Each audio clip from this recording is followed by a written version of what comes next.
Habari Asabui. That means good morning in English. It was part of our language for 2 weeks in September. It was how we greeted the staff and the staff at the hotels and the brethren every day. Also, jambo, which means hello. It's kind of a fun word to say. We would say jambo to everybody. They would say it back. And this morning, I'm going to be presenting to you my mission report. It's not a usual lesson for those who are visiting with us. This is not a normal sermon. My wife and I had the blessing to go to Tanzania in 2 weeks in September, and this is my reporting of that trip. And we had some technical difficulty earlier, and I said, not today, it's all pictures. So I'm glad to see we found a workaround, and it is so good to see everyone here this morning. We want to welcome our visitors. We're glad you chose to be with us, and all those who might have found our YouTube channel, Courthouse Church of Christ, and are joining in on our live stream. We're happy to have you with us this morning. I bring back greetings from the churches of Christ at Mbezi, Tabata, Chanika, Kizwani, Mwanambaya, and Kingugi. Last week, we talked about New Testament greetings, and I was able to spend a little more time on the greetings from each of those congregations than I knew I would have time this morning. But I wanted to remind you, I bring back greetings from them, and we went bearing your greetings to each and every one of them as well. I thank you, the brethren here at Courthouse, for supporting Becky and I in our overseas trip. We couldn't have done it without you, and so this is a big thank you to you, as well as reporting what God used us to do in Tanzania.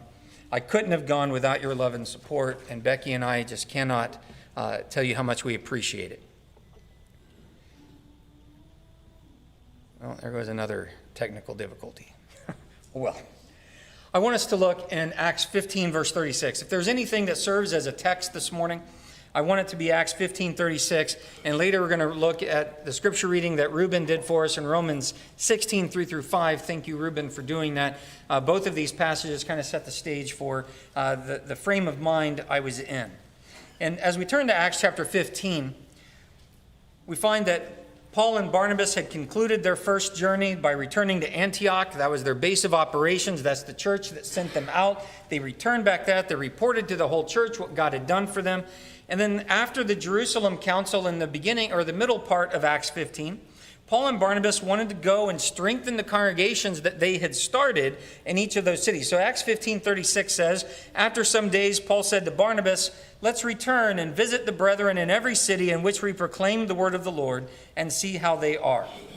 After this, though, there was a big fight over wanting to take John Mark, and unfortunately this duo split. And Paul chooses to take Silas with him, but Paul and Silas go and do what he and Barnabas had the heart to do, and that was to go and visit the brethren in these cities. Our mission to Tanzania was a lot like Paul and Silas's trip on Paul's second missionary journey, to check on established congregations, to strengthen them, and to encourage them. We met with multiple congregations and with preachers from those congregations, and one of their favorite things to do is put us through a Q&A session. And so a Q&A happened at every congregation. Some of those days we got lucky where the time ran out and there wasn't one, or it was a shortened version of one, but there was a Q&A because they love asking questions, and so we were there to answer them. I want to go over with you who was traveling with us from Richmond. Here's our Richmond travelers. It was me, my wife Becky, and the preacher from Happy Hill. Many of you know him, Chad Brewer. If you don't know him, there he is in the middle, Chad Brewer. After a stressful day of canceled flights, our entire trip got canceled the day we set out to leave. There was a stressful hour there where there was a storm. We had no internet, and we're trying to book the next flight. After all of that, we finally were off. That early Friday morning. Chad picked us up at 4:30. Instead of flying out of Richmond, we had to fly out of Dulles. So Chad graciously volunteered to drive us to D.C. We flew out, and that Friday morning, September 8th, we flew for almost 30 hours traveling.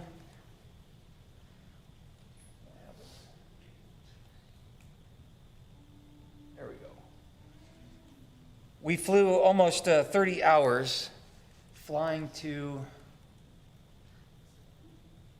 I don't know what happened. There we we go. We flew to Africa's eastern coast, to Tanzania. We had to make a connecting flight in Dubai, and we thought we had time until we got to the gate, and they're in the final boarding call. And so we barely made our connecting flight in Dubai, and after about a 30-hour trip, we made it safely in Tanzania, and we were able to praise God. We sent many texts and WhatsApp to many of you, keeping you apprised of our situation. And so by the afternoon of September 9th, we landed safely on Africa's eastern coast in Tanzania around 2 p.m. in the city Dar es Salaam, and we had to make our way through customs. And once we did that, there was a driver waiting for us at the Dar es Salaam airport. He drove us to our hotel on the Indian Ocean in Mbezi.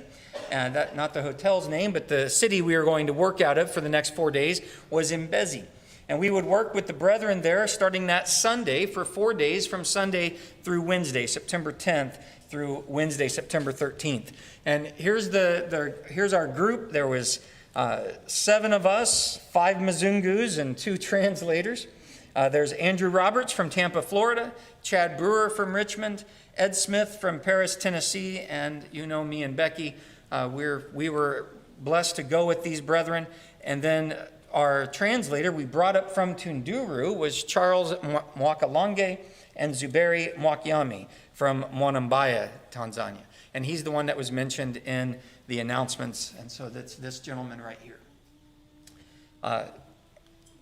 Charles, I'll talk more about him later, but I had the pleasure of working with him when I was there last year, and we were happy to get to see him. But in order for us to see and work with him this time, he had moved from Iringa to a place called Tunduru, which is in the southern part of Tanzania, right over the border from Mozambique. He traveled by bus 12 hours in order to meet us here. So there was a lot of working parts. Andrew flew from Tampa. The 3 of us, me, Becky, and Chad, flew from Dulles. And Ed had been in Rwanda and Ethiopia and had flown from one of those countries to meet us. And so this Saturday night, despite how tired we were, we met up with our group that was going to work together for the next 4 days. And so there are a lot of moving parts. God blessed all of us with safe travels, and we were able to eat dinner. We're all exhausted. We had not got to take a nap. We've been in the air we've been traveling since Friday morning, and this was a very fun night to get to talk about the work and what was going to happen the next day.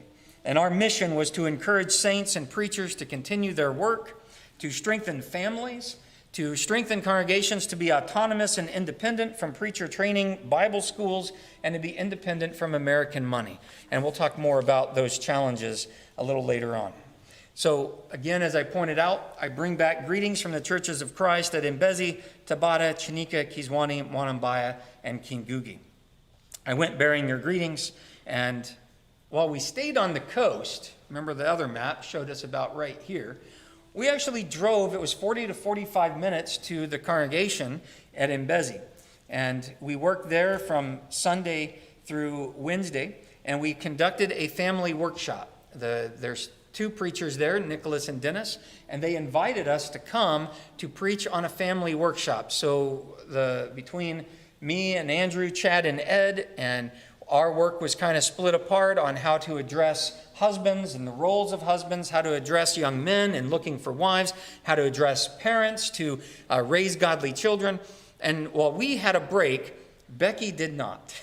She was teaching with a translator all on her own for hours on end each one of those days. And so we all put in some long hours we were up and running at 7 in the morning. We're not getting back to the hotel around 6:30, sometimes 7 o'clock. And so they really, when they invited us to work with them, they put us to work.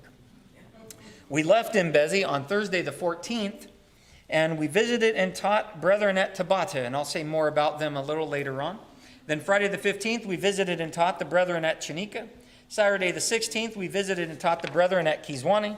Sunday the 17th, we visited and taught the brethren at Mwanambaya. That's where Zuberi has his congregation at his house. And then Monday the 18th, we visited and taught the brethren at Kingugi. And so this is our timeline. I just want to go over it real briefly. And I know the pictures are small and you want to see more. So I wanted to make a disclaimer, or not really a disclaimer, an offer to all of you at the beginning, and I forgot to do so. So let me do that here. There are so many more pictures and stories that I can't fit in this one report. And so the offer is, if you want to see the pictures, and they're broken down by day, there's a file in my Dropbox folder. If any of you want that, I'll email that link, and then you can, at your leisure, go and look at those pictures. And if you want to have a tour of those pictures, Becky and I said we would be happy to sit down with you, and like in olden days where they would do a slideshow, we would do a slideshow and explain the pictures. I don't have videos on the slide, but we took tons of videos as well. And so we'd be happy to do that with any of you who would like that. But for right now, the pictures that I have is September the 10th is when we began. We were the worship services and classes at the Church of Christ in Becky. And then the next day, the 11th, it was all about the children. Monday was all about the children. I want to tell you about the children at Mbezi. That first Sunday that we were there with them, they had 157 people. 56 of those were children. And the children's classes the next day, while there weren't 56 on Monday, there was a good-sized group. They took up one whole side of the building almost. And so it was children's classes, and then 2 adult classes later, one that I taught and one that Becky taught to the adults. And September the 12th, that was that Tuesday, the adult classes were at the Church of Christ in Becky, and so there's 2 different pictures here. And then on Wednesday, they put us to work doing what they called street preaching. And I'll talk a little bit more about that in detail later, but we were split into 3 teams, and we were touching base with some people that had taken part in their correspondence course. And so it wasn't cold calling, although we did some of that. It was basically touching base with people who had taken a correspondence course, and if they'd filled it out, they were taking what they filled out and giving them the next portion. Some of them said, "Oh, we didn't know you were coming, we're not ready," and wouldn't invite us in. Some people invited us in. And we were invited into some people's yard who said, "What are you guys doing?" And we said, "We're out teaching the Word of God and inviting you to come to the congregation in Mbezi." And they brought us in and let us talk with them. And then we were able to talk with a lady, and I want to tell you more about that when we get to that slide. So then we left Mbezi on Thursday the 14th, and we visited a new congregation called Tabata. It was not there last year. There were only 13 congregations in Dar, and my group only got to attend 4 of those last year. This year, there's a new congregation making 14, and we only got to visit 6. So 2 of them I had never been to before. Tabata was one that none of us in our group had heard of or been to before, so that was a lot of fun. And there are 2 preachers there, Albert and Aiden, and we'll talk more about that a little later. So Friday the 15th, we visited and taught the brethren at Chanika. They split us into men and women's classes. Becky taught with her translator, Sharita Angora. She was teaching in Mbezi with a translator named Celine Edward. She was able to come to Tabata, but then there was Sharita later. And I know that she rolls the R. I can't do it. I'm not even going to try it. I'll just butcher it. So I'm just calling her Sharita. Saturday, we visited and taught the brethren at Kizwani. Again, we were split into men's and women's classes. And their Happiness Ducey was baptized that day by Ed, and we'll talk about that later. Sunday the 17th, we visited and taught at Mwanambaya. And then Monday the 18th, we visited and taught the brethren at Kingugi. We were all together for classes there. Later, when the pictures were taken, Becky was called Mama Mzungu. And all the ladies wanted a picture with her. And our driver was ready. Ed was ready. We're all trying to go. And the women are grabbing Becky and holding on to her physically, going, "Wait, one more selfie." So that was fun to see. Tuesday the 19th, we were invited to conduct 2 Bible studies in people's homes. And I do want to talk about that a little later on, but that was our timeline here. Where on Tuesday we visited 2 different homes, one that we got to last year, that was Brother Godwin, and one that we've never been invited to, and that was Brother Moshe's house. He's a tailor and one of the elders at a congregation called Bagala. He made this suit for me. He's the tailor that makes the African suits, and we were able to visit him and his wife in their home. Wednesday was a type of day off. It was our last day in Tanzania. The brethren said, "You've been working so hard. We want you to have a day of rest." That day of rest started at 7 in the morning. While we didn't teach, we spent a lot of time with Zuberi and his family at his house, and I'll talk about that a little later on as well. I want to spend some time talking to you about some of the challenges. One of the first challenges is, as Becky will now can attest to, is preaching and teaching through a translator. It presents a challenge that we just don't think of when we put a lesson together. If I put a lesson together that I know is going to take me 30 to 40 minutes, with a translator, it's at least double that time. Because you're having to talk to the translator, and the translator's got to say it. And sometimes there is a problem with the wording. The translator doesn't understand. You got to reword it. So then that takes some time. So we really had to take when we were given a 30-minute time slot, it meant we could only really preach for 15 minutes, and a translator was going to preach for 15 minutes. So preaching through a translator presents its own challenges, because there is a language barrier, not just in speech, but in idioms, comparisons, and examples. We can't just use an example of one day while I was at Walmart. They're going to be like, what? Because their market is nothing like our market. When we say we're going shopping, it's nothing like when they say they're going shopping. Everywhere we went, because we're Mzungu, we stuck out and we drew notice. For our visitors who don't know what that is and don't remember the lesson from last week or last year, Mzungu is the word that they all use for the white man. And it doesn't matter if you're a man or woman, you are Mzungu. We stand out, we draw notice. We could not drink the water. One of the worst things for me, even at the hotel, is brushing my teeth. Muscle memory. I run the faucet, I put the brush under the faucet, I put the toothpaste, I rinse from the faucet. No, you have to totally change your muscle memory and use bottled water. One thing about that is the brethren were very good. They kept us well stocked with bottled water everywhere we went. They knew, and they looked out for our well-being. The hotel staff knew and made sure our rooms had lots of bottled water. Everything, we had to have bottled water with us at all times. For me personally, the second hotel we stayed at is owned by Indians, and the restaurant is run by Indians. It's an Indian chef. So for me, being allergic to cumin, I had to make sure and be careful, since it's almost an all Indian cuisine. Luckily for us at that second hotel, the menu is an all around the world menu, and so there were things I was able to order from that were safe. But I had to be careful. Even under the Asian part of the menu, there were certain things that said, made with the chef's special ingredients or special sauces or special spices. Nope. Can't have that. So I found ways that I could eat. And not only that, the brethren made sure we were well fed. There was always a lunch break, and they kept us fed, eating their cuisine of rice, some kind of cooked green, usually beans or some gravy that went over the rice, and at least one type of meat. Sometimes there were places that offered 2 different types of meat. So I just had to be careful. And another one was having to avoid mosquito bites. And the first place we stayed on the coast at Mbezi, I was not that worried about mosquitoes. I thought, we're on the coast. There's always going to be a wind. I meant to put it on here and I didn't. I wanted to show you what our hotel room looked like. Our bed was completely covered in mosquito netting, and the mosquitoes always got in our room. We don't know how. We were always shutting the windows. We made sure. We don't know how they were getting in. They'd even be in the netting with us. So before we went to bed, we had to kill the mosquitoes before we could go to bed to make sure our netting was clear. The mosquitoes there carry malaria.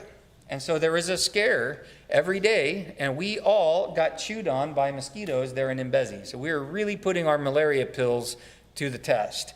And when we got home, we found out that our friend and guide, Zuberi, he was diagnosed with malaria. And luckily, he recovered in a few days and was able to finish his preaching trip. He was going to a place called Mtwara, toward the south, and he was going to preach in 6 villages for 6 days. And he did that recovering from malaria. So kudos to him. Most places did not have Western amenities and creature comforts that we're used to. I told you last year about what the African toilets look like. It's a hole in the ground with a bucket of water and a squeegee. Good luck. When Becky talks to the ladies next week, I know she's going to tell you about her experiences. We're there in a foreign government, and thus there's a foreign police force. I told you last year. No matter how impressive they were and they looked, and this year was a little different. The prime minister, she was out of the country and was coming back, and so they cleared off one of the roadways we were on, and every so many intervals, I didn't count the intervals, but there was a lot. There was a combination of soldiers and police lining the road for her return. And no matter how impressive they look, because it's not something we see every day. We see armed police. We're used to that. But we're not used to seeing armed police armed to the teeth with an AR-style weapon or AK-47 strapped to their chest and their fingers on the trigger. We're not used to seeing that. And that's what's happening there. And you cannot take pictures of them. No matter how much I wanted to take a picture to show you what we saw, if you're caught taking a picture of them, it's a fine at the very least, imprisonment at the worst. And one of the preachers told us, they can also shoot you. So I don't know how the legality of that, we never put it to the test. But we went to preach and teach because there was a need. There was a need. And that's what I want to talk to you about, is the need. And in Becky, we were invited to speak on a family workshop, as they called it, lessons for husbands and wives, lessons for singles looking for husbands and wives, lessons for children to honor their parents, lessons for parents to raise godly children. And we divvied all these assignments up and took them on. The roles of husbands, we taught, my specific role was to the husbands. We were always separated, was to teach them to love and honor their wives as Jesus loved the church, and to be servant leaders in the home, patterned after Jesus. And these weren't just things we thought of. These were things they asked for us to teach on. The role of wives, Becky taught learning to love and respect their husbands, to be helpers the way God wants them to be. And they all asked us to speak on one of those days, it happened to be Wednesday after the street preaching, on MDR. We didn't realize what a big deal this is and the mess we were walking into. But they wanted to know what the scriptures teach about the covenant of marriage, how God hates divorce, and who can remarry in the eyes of God. And so 3 of us took on these 3 aspects. They had lots of questions. Last year, I talked about the questions at every place, and I'm not going to do that this time. I would run out of space. I was keeping track of the questions, and there were so many. What I wanted to do is at this particular time is just talk to you about some of the questions we had that created some of the challenges in understanding marriage in God's eyes. One of the first things that I ran into in teaching the men, the husbands, was there's a translation issue with 1 Peter 3:7. 1 Peter 3:7 tells husbands to live with our wives in an understanding way, recognizing that she's a fellow heir of the grace of life, and that if we mistreat her, our prayers can be hindered. In the Swahili Bible, their Swahili word for understanding means clever. And so it says, husbands, live with your wives in a clever way. This has led the Tanzanian Christian husbands thinking they have to live with their wives in a deceitful or trickery way. An example that we were given is a husband hiding how much money he makes from his wife. And then all the problems and complications that runs into, because then she continues to spend thinking, he's making lots of money, he's going to take care of me. And then the husband complaining, you're putting us in debt. Now we got to sell the children. I'm kidding. But you're putting us in debt. It creates a complication of the husband not only hiding how much money they make, but then hiding how they choose to spend it. And so then you have the husband with his money, the wife with her money, because both men and women said they had problems with their spouse hiding money, having separate bank accounts, that it's worse since women are now allowed to work in Tanzania, and the husbands all complained about this. Oh, it's even worse now that women can work because now they have their own income, and the wives say, God says the husband is to provide for the house. So now what the wife makes is the wife's money, and she can spend it however she sees fit, and she hides what she's making from the husband. And so they're asking, what does God say about all of this? And so we were put on the spot in these Q&A sessions. The questions came up as to what defined a marriage. Culturally, marriage can happen a couple different ways, and marriage certificates are not required. Us coming from a country that marriage is first and foremost, one of the answers we gave is a marriage is a covenant between a man and a woman before God. But then second to that is what the government recognizes. So in our country, we get to follow the laws of the land, we get a marriage license, and we file that in some way so it's legal. We're legally recognized by God and by man that we're married. In Tanzania, certificates are a premium price. It's a permit price. And it's not required. It's if you want to have it, but you have to have the money to buy it. So here's the couple ways that we found out culturally a man and woman can be declared married. One is if the bride price is paid, then the couple is married. We asked one of the preachers, what would be a Mzungu bride price? Because prices for Mzungu are double or triple, they're higher. And they laughed and said, they may not give you a bride price. But if the bride price is paid, then that man and woman are considered husband and wife. And usually there's witnesses, at least from both sides or at least one side of the family, that the bride price is paid. Congregations are trying to get involved. Some of the congregations of the Lord's body are trying to get involved to try to settle these issues. Well, when a couple is married, the bride price is paid, the congregation will raise money to pay for that permit, so then they have that certificate on file. Because what happens is men and women try to find a loophole and say, yeah, we lived together for 8 years, but the bride price was paid, but we didn't have a certificate, so we're not really married. Now we're separated, and I want to remarry, or she wants to remarry. And they try to say, what does God think about that? The second way that can happen is if a couple live together for 6 months.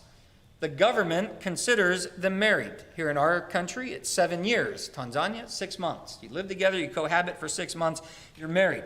If such a couple become Christians, or if they're Christians in error and they turn back, again, the congregation tries to help them get a certificate so that it is legal before man and God. And so one of the preachers, Zuberi, told us that when an issue like this comes up, rather than look for a certificate, because they're not required, he will go to the family. If the man and woman are saying, yeah, we weren't really married, he'll go to the family and ask, was the bride price paid? If the family says yes, and they witnessed the bride price and they witnessed the marriage, it's a valid marriage. And it was before God. And so we had to, as outsiders, this was a challenge for us, trying to help them define what marriage is. And first and foremost, it is a covenant between two people in the eyes of God. And so then we had to cover who is lawfully able to be married and defined as married in the eyes of God. One of our takeaways from all of this was people are people wherever you go. Husbands and wives are husbands and wives that deal with the same pressures, strains, and blessings, no matter what country you're in. And we all kind of came away with that takeaway. There's some different caveats, but the problems are all the same. One of the needs was the preacher training schools give money to support preachers, and there's always strings attached. As soon as you don't obey their standards or you don't obey their staff, the support is cut off. Churches became dependent on American money. Churches became used to not supporting the preacher because someone or something else was taking care of that and paying for their building. Congregations and preachers felt adrift and alone.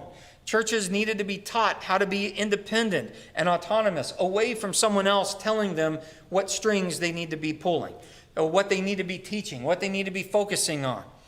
They needed to learn how to support themselves and their preachers. One of the places we went, Andrew was asked on taking up a collection. He preached that same lesson 3 times, and then a shortened version of it for a 4th time, because it was on their minds and their heart. They're used to just getting money from these American Bible schools. And now that those strings have been cut because they said, we don't like what you're telling us to do, we want to be independent, how do we do that? They're not used to taking up the collection. And so there is a great need for that. We did it last year. That need is still there.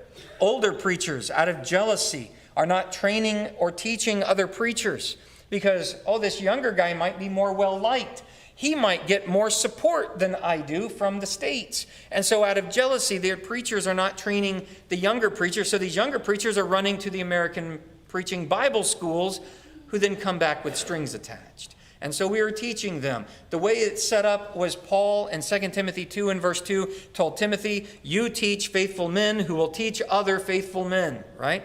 That's the biblical standard. You teach others. So we were teaching these preachers, you need to train and teach the younger preachers. Churches and preachers needed encouragement and to study what the Bible says on these things. These problems existed at the Mbezi group. For about 2 days, there was a couple men that spoke with us and said, they invited us back. They said next time, rather than a family workshop, they invited us back and they said, if you're able to come next time, we want you to talk to us about church autonomy. They had many, many questions because they were in the midst of cutting those ties, but there were still some strings that we found out about. And so they said, we want to hear more. And so we were even invited back for that. But one of the biggest things that we found was that the need was, Zuberi told Andrew, who then talked to our whole group, he said, we need preachers, not missionaries.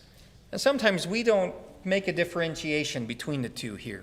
I called it a mission report. You sent me as a missionary. We talk about Paul being a missionary. He said we need preachers, not missionaries. And so I throw up some pictures of us preaching, and you can see us with our translators. There's Andrew, Chad, Ed, and me going clockwise. We need preachers, not missionaries. So much damage has been done by American missionaries, and I just want to tell you some of those. Some go for a month and preach 2 days, and then take a select few Tanzanian men to a hotel or their resort, or on a safari with them, which then creates jealousy and strife among the rest of the brethren. And while they do that, they're not enjoying their culture. They're foisting their Western culture on these select men, because these hotels cater to the Western tastes. So some spend the night at casinos with their translator and come to preach drunk. And in one particular case where this happened, and they gave us the name and the congregation, his translator helped keep him standing up and vouched for his integrity to the congregation. In one case, 35 missionaries held a seminar, and someone asked to be baptized. All 35 of those men said, "We didn't bring a change of clothes. We're going to ask this man to wait a day. One of us will come ready to baptize him the next day, because we can't possibly get wet." You're going to see a picture where a baptism happened, and Ed was asked to baptize this woman. He got in his clothes. It was hot out anyway. He was happy to do it. But we recognize from the New Testament, when someone wants to be baptized, there is an urgency. Same hour of the night. We read the words immediately. But 35 men, and not a single one was willing to baptize that man until the next day. Missionaries sit by themselves. They don't mingle with the people. They don't eat the food. They don't go to members' houses. They don't teach in-depth studies. One thing we were told, congregation after congregation, was they loved that we challenged them by giving them all manner of Scripture. Everything we said, we backed up with Scripture. They said these missionaries come and they teach a feel-good, warm, fuzzy lesson, and then they go on safari or whatever it is, and they only preach and teach for 2 days. So we had a mission, and that mission is the people first. The people. From the top left, I meant to tell you who we were with. From the top left, there's Ed with some of the young men who asked him for a class. There's Mama Mzungu being kissed by Bibi. And then there's me with a lady named Stella and her friend. They wanted a picture with me. Stella's the one in blue. And then there's Chad and Andrew with a bunch of the children. They're from Mbezi. It's the people that we went for. We went to help strengthen their families, to sit with them, to study with them, to teach on church authority, yes. To teach them to be independent, yes. But it was for the people. We went there to teach and train them not to be Americanized or dependent on American money. We were very careful. We had many powwows between us on Zoom calls before we ever left, talking about how important it was for us not to go and try to westernize them. That's why when we went, we wanted to know what their culture said. When they asked questions, we often were stumped and said, well, what does that look like in your culture? And then we were able to help answer their questions. We were not there to westernize them. We were there to equip them and their preachers to carry out their own work in their own area, and for those congregations to thrive on their own. And our mission was to visit with them, to eat with them, and study with them in their homes. There was quite a few times where I was blown away by the amount of food they must have thought we could eat. The very first day at Mbezi, when it was lunchtime, I wish I came after Ed, but Ed was next to me. And when I came, they had 2 different types of rice. And she piles 2 scoops of the first rice, and I said, oh, that's good. And then the next lady's wants to pile 3 scoops of the next rice on my plate. And Ed's over there laughing at me, and then they're piling the gravy and the meat, and I'm going, whoa, my plate looks like this. And then Ed comes and goes, half a scoop, please. And I was like, I did not know that was an option. So after that, all the other days, as they were scooping, I'd be like, whoa, just half, that's fine. They would then pile these greens on it and beans. And lots of times we had to make sure that the greens, or even this salad, because we couldn't eat salad. They rinse it with the water, and so you can't eat it. So unless it's cooked, you can't eat it. We were at one congregation, and the salad looked suspect. So Becky even asked, is this cooked? And he went, oh yeah, it's cooked. It was not cooked. So the rest of us did not eat it. Becky stopped after, a few bites, and then that's the one and only time her stomach was rumbly the next day. So we knew, don't eat the salad. And at one place, Zuberi came around. They piled what looked like the normal cooked greens on our rice. And Zuberi came around to each of us individually and he said, don't eat that or I'll take you to the hospital. So we were like, to the side. Don't touch that. So they were very good at looking out for our well-being many, many times. I can't count the amount of times Zuberi said, if you eat that, I'll take you to the hospital. So we listened to Zuberi. But we wanted to eat with them, to study with them. And one thing that they all said was they said, we can't believe you're sitting with us. There were lots of times where a congregation set chairs off in the corner and set us in that corner. And we'd be eating there going, this doesn't feel right. We want to be with the people. And so we sometimes would get up and go and mingle. And they would be like, who are these people? Why are they doing that? They were surprised that we ate their food. Because when missionaries come, they don't. They bring their own, or they just wait and they eat later at their hotel. We went to value them, to visit with them in their homes. They're the reason we traveled so far. And you know what we were told towards the end was the brethren there noticed the differences in our group. And some congregations we weren't invited to were extending invites to our little group for future trips because they said, we want you to come and tell us we want to meet you. We want to know why you're so different, because many of those people from those congregations were coming to the congregations we were at, and they were taking it back to their congregations and saying these people are different, and they wanted us to come again. The saints there showed us love and encouraged us as well. They kept us well fed and watered. I think I gained 10 pounds there. I was expecting I'm going to come back 10 pounds lighter. No. The amount of rice that I ate was probably enough for the year. I want to share with you some highlights. One, my absolute delight was going with Becky. Last year, it was a solo trip for me. And this year, being able to go with Becky and visit the Indian Ocean with her, this was something very special. And I cannot thank you enough for your generosity, your support, and your love in wanting to send us as a team. It meant the world to us, and it meant the world to the brethren there. Clockwise from the top, that's me and Becky on the plane. Me and Becky in the car from the airport to Mbezi, and then Becky in the Indian Ocean, me in the Indian Ocean, and you can see the steps go right, the tide was high and this water was wild. We didn't go very far. The current was very, very strong. And then this was the sunrise. I didn't get up that early. This was taken by Chad. He got up early to get the sunrise over the Indian Ocean. And then at Brother Diego's house, this was a group shot as we were leaving the home study at Brother Diego's house. And I don't know if you can see it, but all the ladies wanted a picture with Mama Mzungu. See how they're all laying, as soon as she sat down, they're all laying on top of her. They all wanted to be there with her. It was so sweet. She learned a little Swahili in the year since my last trip, and everywhere she went, she was the rock star. And us guys, we just knew. We couldn't hold a candle to her. She walked in and everybody flocked to Mama Mzungu. So everyone was impressed with her. The ladies wanted to take pictures with her. The word went out that a woman came with us, and so we saw more women at each one of these congregations than we saw in our last preaching trip last year. They all came from several different congregations, traveling great distances with great difficulty, with sometimes great disabilities, so that they could be there with us and be encouraged by Becky. The congregation at Chanika told us a Mzungu woman had never visited there before, and it broke our hearts. And they were so happy. They made sure to give a special shout out to Becky. It was special for me. It was special for our working group, and it was special for the brethren that we went to encourage. And so thank you, Courthouse Church of Christ, for your generous support in sending us. It definitely was one of my highlights. The next highlight I want to share with you is Charles. I got to work with Charles again. Charles Mwakalange. We met with him last year in Aringa. He was the preacher at Kilolo, but he moved to start a new work in Tunduru, and to supplement his income, he started a cashew farm, and he has many cashew trees. They're going to possibly be profitable next year. We were able to taste a little bit of that this time. He brought some samples.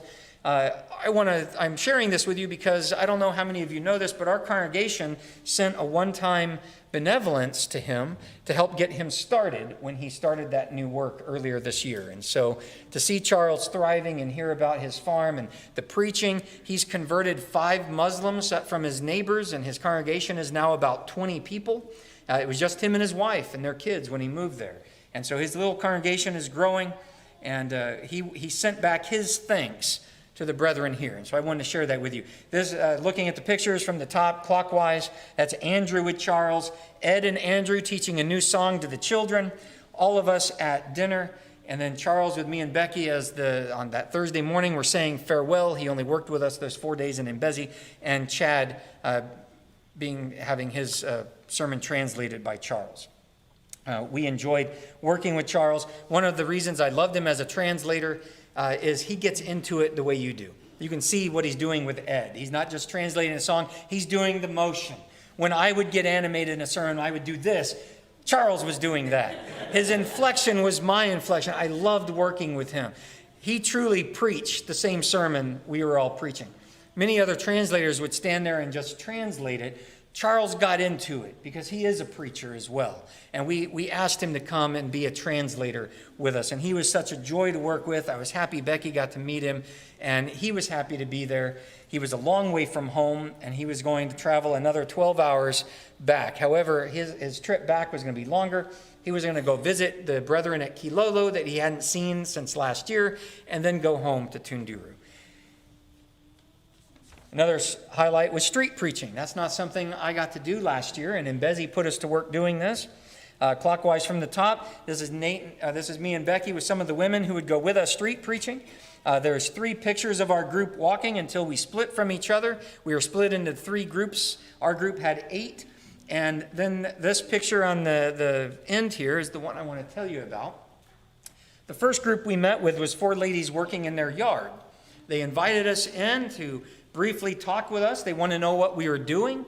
And through the translator, Charles was with me, so Charles is translating. And we gave them brochures that the brethren in Mbezi had on them, because we were with a man named Stephen, and he had a bag of these brochures that told them all about the congregation. We gave them the congregations, and one of the young ladies there pointed at me and said something in Swahili. Charles looked aghast, and then she started laughing, so then he laughed, and so he told me, just laugh and wave. So I said, okay. So as we're walking out, he tells me what she said was, I might consider coming to Bible class tonight if the Mzungu gives me his watch. And then she said, I'm kidding, I joke. And that's why he said, he looked like, and then he's like, just laugh and wave. So then we were invited into the yard of a woman named Eli Pendo. Her name means God is love. And one of the things we saw was the way they treat their guests. This picture, it might be hard to tell, but I'm sitting on a stool, as is Becky was sitting on a stool. Charles was sitting on one of the tree roots. This is a large tree in her yard, and she's sitting on a very uncomfortable tree root. They had been on the stools. They gave us the stools.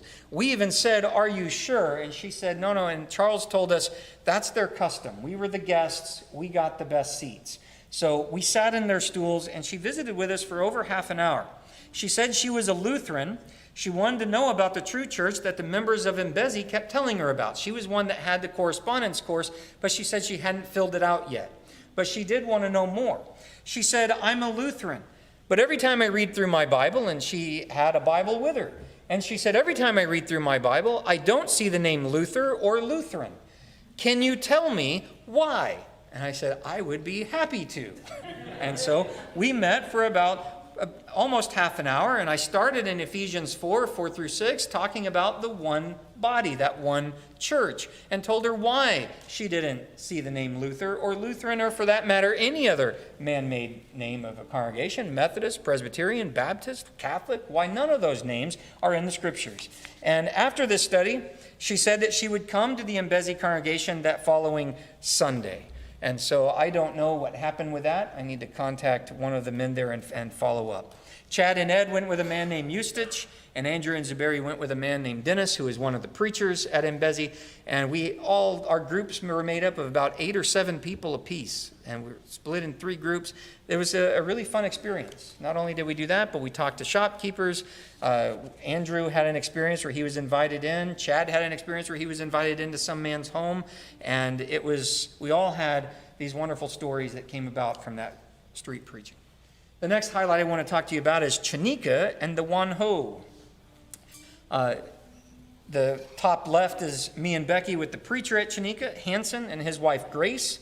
Becky teaching the women, and Chad caught a very cool picture of Becky laughing, and I love this picture, and so I included that. Then Becky with her translator, Sharita Angora. Me, Zuberi, Andrew, Ed, and Chad under the mustard tree just outside the entrance. I showed you pictures of the mustard tree last year and told you the story of that. It was amazing to see how much that mustard tree had grown in the last year. Far more shade. They're building a new building on the other side of it, and they said, unfortunately, they got to trim that tree back for the new building. But it was really neat to be able to sit under that tree again and enjoy its shade. One of the things that we encountered on our way to Chanika was a little bit of opposition. I don't have the stories of opposition I had last year. We mostly didn't see that type of opposition. But one of the oppositions we saw was on the way to Chanika. We found out we were lost. We passed the turn. The city removed the Chanika Church of Christ road sign off the highway. And so we blew past it by a lot. We were really late by the time we figured out what happened and turned around and came back. And Zuberi and our driver, Godfrey, what happened is they were in contact. Shanika's calling saying, "Where are you guys?" Zuberi saying, "Where are you? Where's the sign?" And they said, "Oh, yeah, we should have told you. The city removed our sign."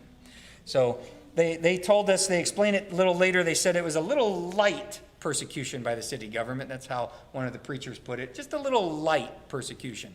But there's other places in the world where it's a lot heavier than that. And we saw more than that last year. So that's the only opposition I can report. Seeing the brethren at Chanika again was a delight. We got to spend time with the preacher there, Hanson, and his wife Grace. This was something I was looking forward to when I saw that we were invited back to speak at Chanika. I was excited for Becky to get to meet them and see that big mustard tree. And where she taught the women was just on the other side of the big mustard tree in the area that will be their new building. Then a man drove up in a Wanho, and it's a motorcycle with a trailer attached. And Chad and I's eyes lit up. Chad rides a motorcycle. I don't. Becky says I can't even have a moped. But I said, I would love to drive that thing. And Zuberi overheard me, and he said, "Nathan, you want to drive that?" I said, "I would love to drive it just a little ways, not very far." Next thing I know, he's talking to the driver, and the driver's bringing me over to it, putting me on its bike, and the driver's showing me how to do it. And there's video. I took off. And I'm laughing my head off. That was a huge highlight. I didn't go very far. I just drove down the road before the driver came. Chad was supposed to get a turn after me, but by the time I got off that, our group was piling into the van because our driver was ready to go. And so I felt bad. Chad didn't get to go on it. But there is video. That'd be something to share. I didn't embed it. The next one is that I want to share with highlights is Tabata and Kingugi. This is the congregation at Tabata. We had never been there before. This was a new congregation. It's the 14th congregation now in Dar. Their preachers are Aiden and Albert. They invited us to preach on the work of the church, and the ladies wanted Becky to speak to them as well. And when she does her report this Saturday at the ladies' study, you guys are in for a treat. She'll get to tell you more than I can and more than I want to. She'll fill you in on the lessons and her experiences. But one of the cool things that happened here at this congregation is at the very end, there was a circle that was forming, and we were invited into this circle, and we were invited to Mama Lucy Magno. And we were told that she lives there. There is a house that's next to the lot it's really a makeshift, it looks like a tarp put over a driveway. And what she said is when this congregation was forming and was looking for a place, she just gave them that area for them to meet. And it's on her property, and she's not charging them. And she gave them a portion of the church so they can meet together. And the amazing thing is, she's not a Christian. And the congregation said, yet. And this is a picture where Ed was holding her hand and praying over her as we were all praying with her in this group. And it was a very special moment. And she had tears in her eyes when we left. It was great. Kingugi is a group that none of us had visited. It was all new to me and Becky, and they invited us back should we able to come back in Adar again. Becky's presence was much appreciated by the women, even though there wasn't a ladies' class there was a ladies' class at Tabata. Yes, there was. Celine from Mbezi was able to come and translate for her. And then I want to talk to you about the two baptisms. I know I sent out an email and I sent out the videos. Clockwise from the top, here is Ed at Kizwani with Happiness Ducey. She's a woman who had studied with Brother Godwin Diego. I want to emphasize that. This was not from anything that we had done. This was just an opportunity that the congregation was meeting on a Saturday to hear us speak, and she came and decided then and there that she wanted to be baptized. But Brother Godwin was the one man who had studied with her, but because of his knees and this baptistry picture I have another picture to show. It's really steep stairs down into this pit that they have water. And Brother Godwin is 75 years old. He asked Ed to do it. And so Ed, fully clothed, goes in the water with her and baptizes her. And then the baptism at Mwanambaya. When we got to Mwanambaya, Zuberi told us that his son Ambwene wanted to be baptized. And so after services, a small group of us walked nearly an hour to the river. Zuberi told us on the way there that it had crocodiles and snakes. And he asked Chad, are you afraid of crocodiles? And Chad said, well, I don't want to meet one. And he said, you just hit them. I hit them for fun. And I said, wait, Zuberi. Did you just say you hit crocodiles for fun? Yes, Nathan, that's what I said. I hit them for fun. We started calling him Crocodile Puncher from that point on. He said he would baptize it. When we got to the river, we're all scanning it because we're like, crocodiles and snakes? What? We didn't see any, but we're scanning it. And he said, I have to baptize my son because if any of you Mzungus go into the water, the crocodiles and snakes will bite you and eat you. And we said, what? What about you? And he said, no, they won't get me. I know how to detect the crocs, and I know how to touch the snakes. And it brought all kinds of mental pictures into our minds. And one of the young men with us, this guy's name is Ihibata, and Ibata said behind Chad and I don't think they're racist. They would get him too. Luckily, we didn't see any crocs or snakes, but as you can see, they went out deep enough where Ambwene could sit up to almost his shoulders, and there was plenty of water for him to lay back and baptized.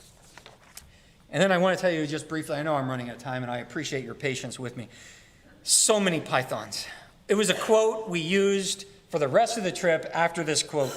We're driving to Mwanambaya. Zuberi came with Godfrey, our driver, to pick us up from our hotel, and he's driving us to Mwanambaya. That's where the congregation that meets at his house was meeting, and we were invited to speak. And as we're driving out, he points out this area that's no longer a forest. It's all been cut down. It's just a field. And he says to Ed and me and Andrew, who were there last year, and he says, do you remember last year there was a forest there? And we're like, sure. And I didn't remember if there was a forest there, and I just remember that whole area is the most forest that you see since Dar is a big city. And he says, yes, there used to be a forest, but ISIS was hiding in there, and so the government just cut the forest down. So we said the takeaway is ISIS caused deforestation. Who knew? But that was a clever solution. They just took away the forest, so then ISIS couldn't hide. So a little later on, I see this forest on the side of the road off to our right. And I jokingly said, Zuberi, did ISIS move? Are they in that forest? And he goes, oh no. They put pythons in that forest to scare away ISIS. And I said, there's pythons in there? And he said, so many pythons. So then he said, there's a gate coming up. It's a nature preserve. He said, we can pay the man a fee and he'll show you a python. Nathan, do you want to see a python? Becky's over there going, no. And we're on the way to services. So we said, there's no time, Zuberi. Thanks for the offer, but no.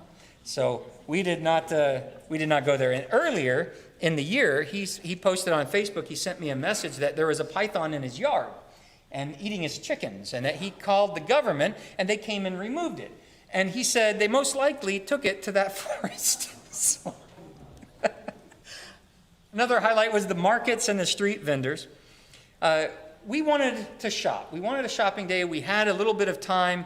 I asked Zuberi, there was this really nice market he took us to last year, me, Ed, Chad, and Andrew, or not Chad, Andrew and Ed. And I said, we want to go there. And he called it a cultural market. So he said, take us back to the cultural market. Becky wanted a dress and a continghe, and so he took us to this market. It's not the market I went to last year. It's not a market I want to go back anytime soon. Come to find out, he took us to the busiest and largest market in all of Tanzania, Kariako Market. It was insane. It was an introvert's nightmare. I'm not an introvert, but it was still my nightmare. You're touched on all sides. You're plowed into on all sides. The smells, the sights, the sounds. I was only able to take these two pictures from the stall that Becky found the continghe at, which was one of the very first stops we made. After that, it was about an hour of chaos that is ingrained in our brains of something we to never do again. It's their Walmart. It's their mall. It's just their shopping day. That's what they're used to, and it was not what we were used to. And there's more stories about that. When you're stuck in traffic, there's no telling what you'll see. There's street vendors that go in between the cars, and we try to explain that, but until you're there, you just don't understand.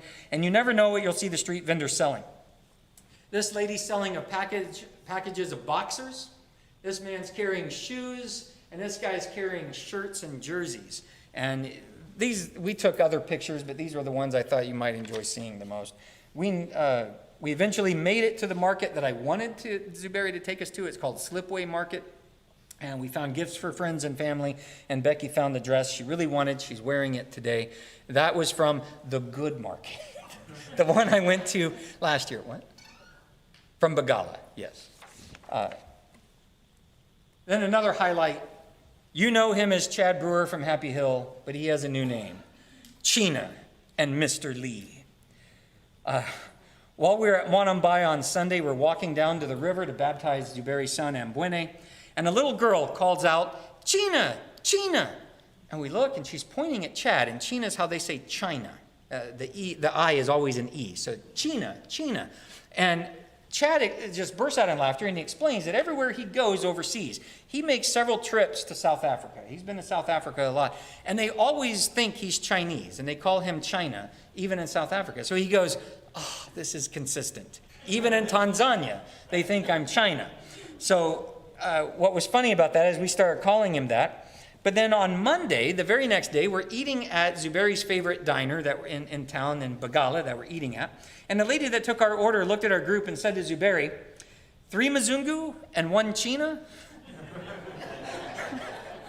The China was obviously aimed at Chad, and Chad revealed last night, he said, you know what's funny, is out of all of us at that table, none of you questioned who the China was.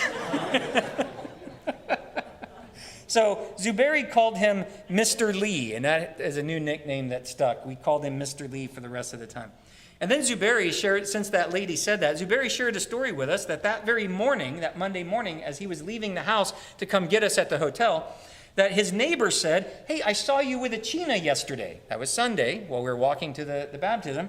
He said, if he wants to buy land, I have 2 acres of land, I will sell him at the China price. The Chinese are buying up all kinds of land. We saw many construction projects going on by the Chinese. So we could not, Mzungus, we could not buy land in Tanzania, but Chad could. I mean, Mr. Lee. China could. So that was a highlight there. And then house studies. We had been at Brother Godwin's house last year, but we were able to do that this time. He had a larger crowd waiting for us. There was a little bit of a devotional and then Q&A. Here's Andrew and Chad. This is Brother Godwin. He's not looking in this picture, but here he is here with me. This is actually at Tabata, but we're at this man's house, Brother Godwin Diego. Here's the group shot of many of us that were there. There were some that were outside, and then we were able to visit with him, and then there was an invitation that we've never had, and Ed has never had, or Andrew, or Chad, and that was to go to Brother Moshe's house.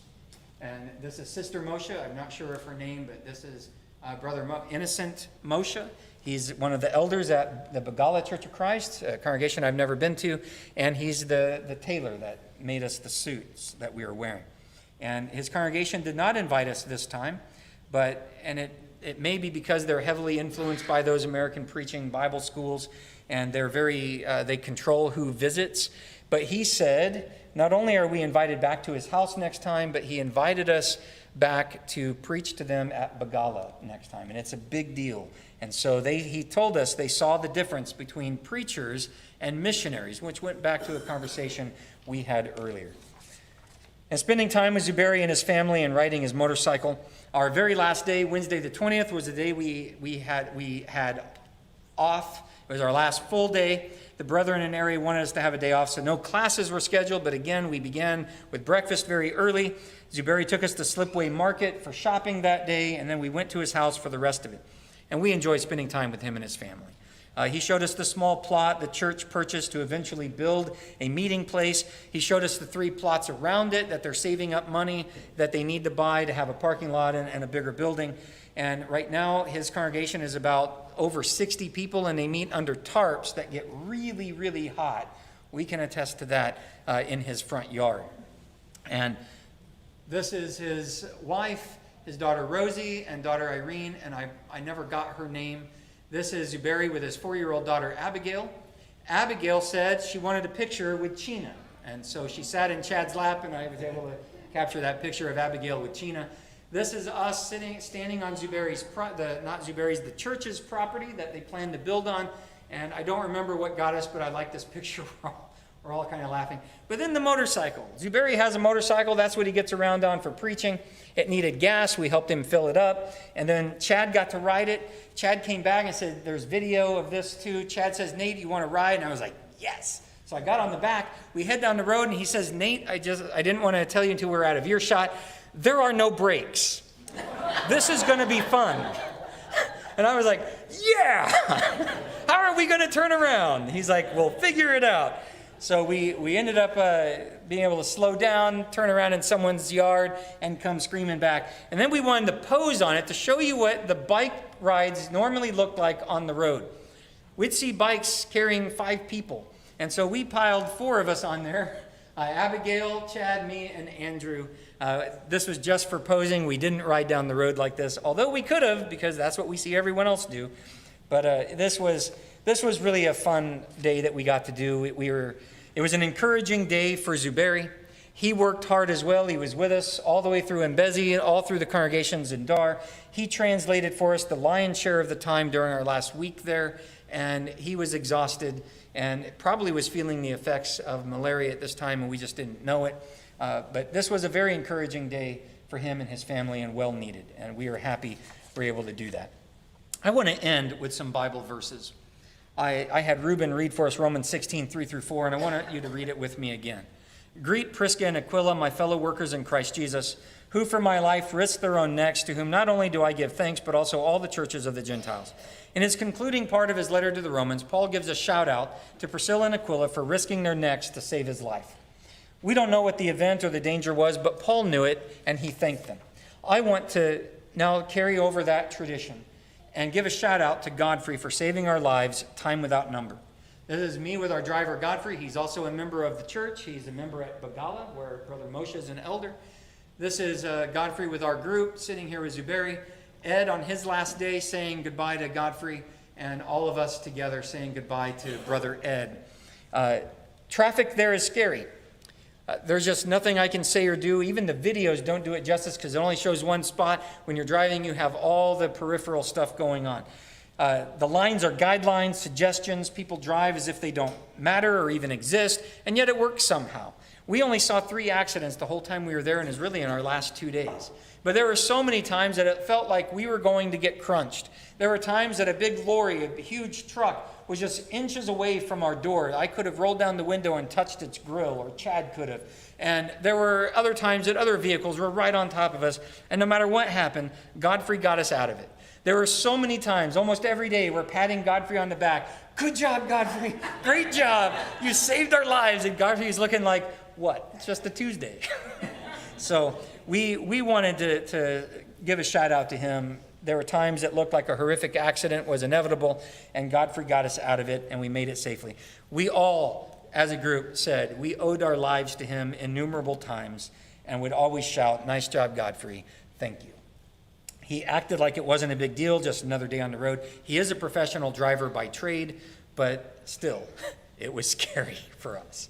I also want to give a shout out to Godfrey and Zuberi for looking after us in the busy markets and on the street. So many times, and this would be a story for another time in that Cariaco market, so many times we were separated from the group by just a sea of people, pressed in all sides by massive humanity, and Zuberi was looking out for us, Godfrey was looking out for us. They were shepherding the Mzungus, and so that was their job, and they looked out for us and saved our lives many times, and so they were invaluable to our safety on the streets. Several times Zuberi would say, guard your possessions, many thieves, and so we're like, clamp down. So they were invaluable. The next part of that Reuben read for us was Romans 16:5. Also greet the church that is in their house. Greet Epaenetus, my beloved, who's the first convert to Christ from Asia. In his concluding part of his letter, he not only gives a shout out to Priscilla and Aquila for saving his life, but then he tells the Roman saints to greet the church or the congregation that meets in their home. I want to tell you, greet the Mwanambaya Church of Christ that meets at the home of Zuberi and Fina Mwakyami. Clockwise from the top, this is our group with the young people that were there that Sunday, his daughter Irene and Abigail with Becky and I, and the Mwakyami family. And so this is his oldest born. He's 19. Rosie is 26. He's adopted. He's got 8 kids total. And he just keeps taking, he's had 2 more kids than I met last year. So he just continually, his family continues to grow. He's not only the preacher there at Mwanambaya, but he too also has a small cashew farm that he supplements his income. And I just want to give a shout out to him and the work that he's doing there and let you see the fruits of his labor. And what we were there to do was to strengthen and encourage that family to keep up the faith. We're going to miss working with our group. We're going to miss the people. We made several connections, and we hope we made a difference. One of the cool pictures here is not only is this picture of us saying farewell to Ed at the hotel, but one of the hotel staff, the hotel clerk that took the picture, wanted a picture with Mama Mzungu. So, and then she posted that to her WhatsApp and her social media. She told me when she got off work she was going to post that, and because it was a special moment for her. She said she really thought Becky was sweet, pretty, and she admired her. And so she was going to post that to her social media. These are some of the children at Mbezi that I took, and I just wanted you to emphasize again, we were there for the people. And there's still work to do. When we go to strengthen them. We don't go to tell them what to do. We go to teach them to do their work. We go there to teach them to support their preachers. And your support in sending Becky and I meant the world to them, and it meant the world to us. And so we cannot say thank you enough. And they send their greetings and their thanks as well. Jesus said in Matthew 9:37-38, "The harvest is plentiful, but the workers are few. Therefore beseech the Lord of the harvest to send out workers into his harvest." There is a lot of work to be done, and there's few workers. The fields are white for harvest, he said in John 4:35. The need is great, both abroad and here at home. My encouragement and admonition for you is to look for opportunities to teach, look for ways to support the teaching of the gospel to a lost and dying world. Whether that is in supporting those who go as you have done, or teaching your friends and family and neighbors as we saw the church at Mbezi doing, and that's how they're growing. I know this lesson was not telling anyone who might be visiting or visiting our live stream on how to become a Christian. That was not its intent. This was a mission report. But we always want to end with an invitation of what to do to be saved. If you're here this morning and you say, I want to be one in Christ, I want to be a member of the household of God, what do I do? You hear the gospel, you believe in Jesus, you repent of your sins, you confess him as Lord, you are baptized into Jesus' name for the forgiveness of your sins, and then you remain faithful for life. This is a lifetime commitment and covenant you make with God. If you are a Christian this morning, not living the way that you should, now's the time to repent, to confess, and pray and ask for forgiveness. And if we can assist you in any of these things this morning, the waters of baptism stand ready behind me. The congregation stands ready to pray for you and with you on your behalf. Come forward. Let your request be made known while we stand and sing.